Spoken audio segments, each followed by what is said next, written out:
ओ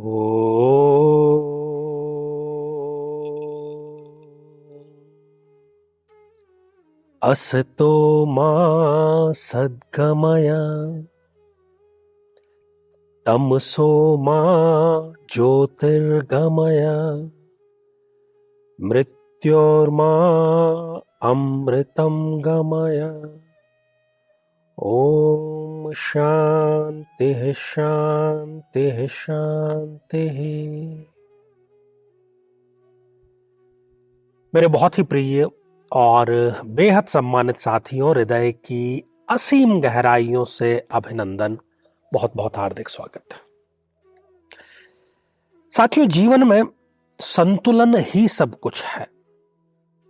हम दावे के साथ में यह नहीं कह सकते कि केवल और केवल माया से ही हम आनंद पूर्वक जीवन बिता सकते हैं। हम दावे के साथ में यह भी नहीं कह सकते कि हम केवल और केवल अध्यात्म के माध्यम से ही सुखी और आनंद पूर्वक जीवन व्यतीत कर सकते हैं। कहीं ना कहीं इन दोनों का संतुलन आवश्यक होता है। साथियों, मालव्य योग पर हम इन दोनों चर्चा कर रहे हैं और आज बारी है कर्क लग्न में बनने वाले मालव्य योग की। क्यों ऐसा होता है कि कर्क योग में जब मालव्य योग बन जाए कर्क लग्न में, तब व्यक्ति को सब कुछ मिलता है। शुक्र की दशांतर दशा में जो भी चाहता है, सारे सपने पूरे उसके होते हैं, परंतु वो माया पर अत्यधिक मंडराता रहता है। जैसे गुड़ से मक्खी को प्रेम होता है, ऐसा ही इस व्यक्ति को माया से, धन से, संपत्ति से प्रेम होता है।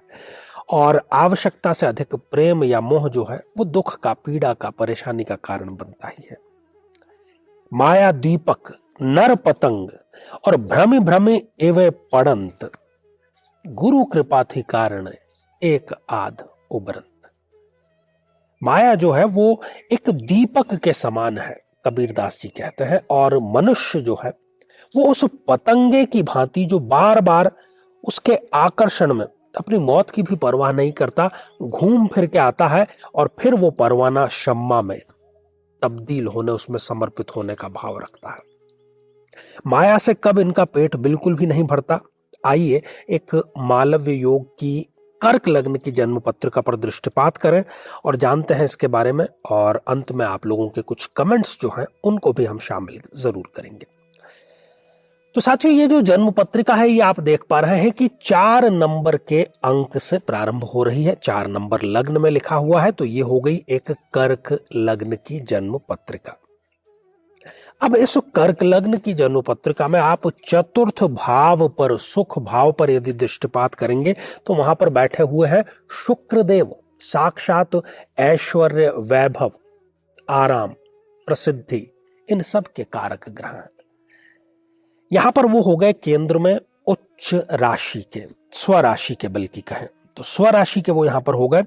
और पंच महापुरुष का एक सिंपल सा सिद्धांत है कि यदि केंद्र के भावों में कोई भी ग्रह स्वग्रही हो जाए या उच्च का हो जाए तो वो पंच महापुरुषों में से किसी न किसी योग का निर्माण करता है। सूर्य, चंद्रमा, राहु, केतु को हम इस श्रेणी से बाहर कर देते हैं, अन्य सभी पर यह बात लागू है।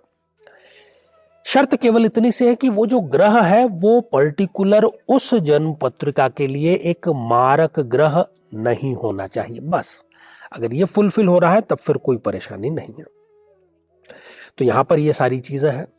शुक्र इस जन्म पत्रिका में केंद्र में है, स्वग्रही है, और एक सम ग्रह वो यहां पर है। तो चतुर्थ भाव में बैठकर निश्चित रूप से वो अपनी दशा अंतरदशा में मालव्य योग का सृजन करेगा, सारे सुख इनको पहुंचाने का कार्य भी वो करेगा। तो सुख भाव में बैठा हुआ शुक्रदेव इनको अपनी दशा में भव्य मकान, बड़ी लंबी लग्जरी गाड़ी, ये सब तो प्रदान करेगा ही।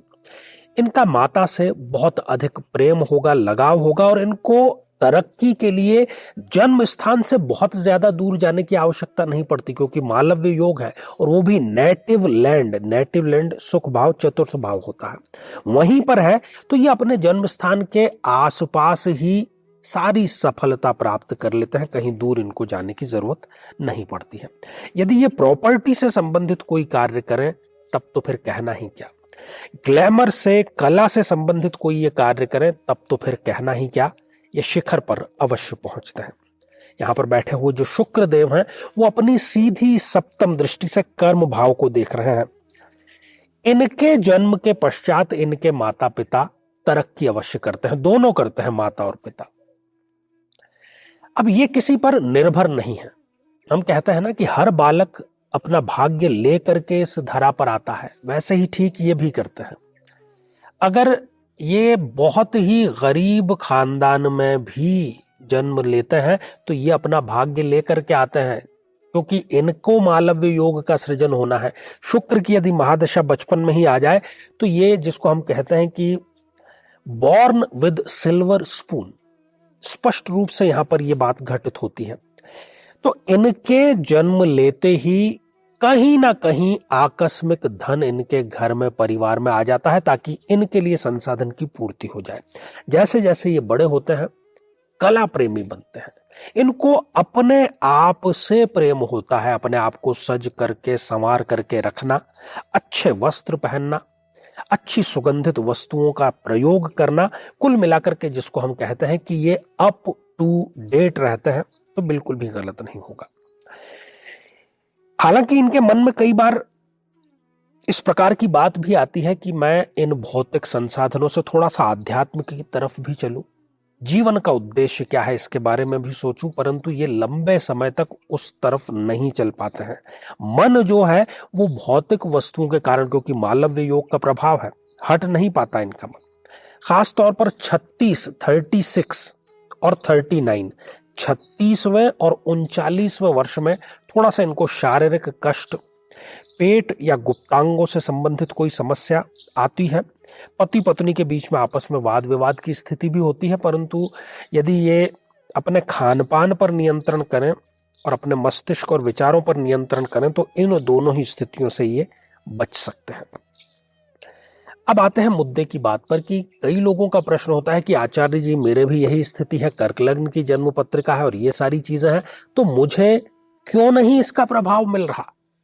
तो आप देखिए कि यदि आपके जो शुक्रदेव हैं, यदि वो अस्त अवस्था में है सूर्य के साथ में, तब फिर वो इसका रिजल्ट आपको प्रदान नहीं कर पाएंगे।